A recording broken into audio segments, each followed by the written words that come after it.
নৱবৰ্ষৰ আৰম্ভণিতেই দেশবাসীৰ বাবে ভাল খবৰ। ভাৰতত প্ৰথমটো কৰোনা ভেকচিনৰ অনুমোদন।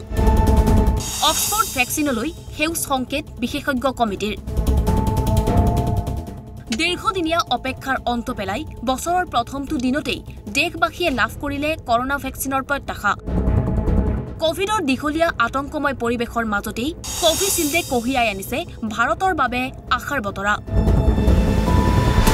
স্বাস্থ্য মন্ত্ৰালয়ে গঠন কৰি দিয়া বিশেষজ্ঞৰ এখন কমিটিয়ে জৰুৰী প্ৰয়োগৰ বাবে অনুমোদন প্ৰদান কৰিলে অক্সফৰ্ড বিশ্ববিদ্যালয়ে প্ৰস্তুত কৰা কোভিচিল্ডক।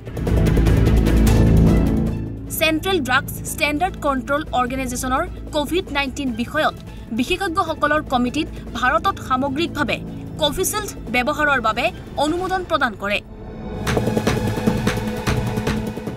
ইয়াৰ পাছত ড্ৰাগছ কণ্ট্ৰল অফ ইণ্ডিয়াই এই প্ৰতিষেধক সামূহিকভাৱে প্ৰয়োগৰ বাবে অনুজ্ঞাপত্ৰ প্ৰদান কৰিব। উল্লেখ্য, কোভিচিল্ড হৈছে ভাৰতত অনুমোদন জনোৱা প্ৰথমটো কৰোনা ভেকচিন। ইতিমধ্যে ব্ৰিটেইনে এই ভেকচিন প্ৰয়োগত অনুমোদন প্ৰদান কৰিছে। অক্সফৰ্ডৰ প্ৰতিষেধক উদ্ভাৱন কৰিছে জেনাৰ ইনষ্টিটিউটে। এই প্ৰতিষেধক ইউৰোপ আৰু আমেৰিকাৰ বাবে প্ৰস্তুত কৰিব ব্ৰিটিছ ছুইডিছ বায়'টেক কোম্পানী এষ্ট্ৰাজেনেকাই। ভাৰতত এই ভেকচিন প্ৰস্তুতৰ দায়িত্বত আছে ছিৰাম ইনষ্টিটিউট। ভাৰতৰ অক্সফৰ্ড বিশ্ববিদ্যালয়ে কোভিচিল্ড উৎপাদনৰ বাবে এষ্ট্ৰাজেনেকাৰ সৈতে চুক্তি কৰিছিল পুনেৰ ছিৰাম ইনষ্টিটিউট অফ ইণ্ডিয়াই। এই ভেকচিনৰ 100 কোটি ড'জ প্ৰস্তুত কৰিব ছিৰাম ইনষ্টিটিউটে। ইয়াৰ প্ৰথম 5 কোটি ড'জ লাভ কৰিব ভাৰতে।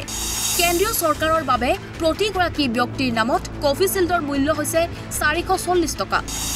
বজাৰত ইয়াৰ মূল্য হ'ব 700 পৰা 800 টকা। অক্সফৰ্ডৰ এই ভেকচিন সাধাৰণ ৰেফ্ৰিজাৰেটৰত ৰাখিব পৰা যাব।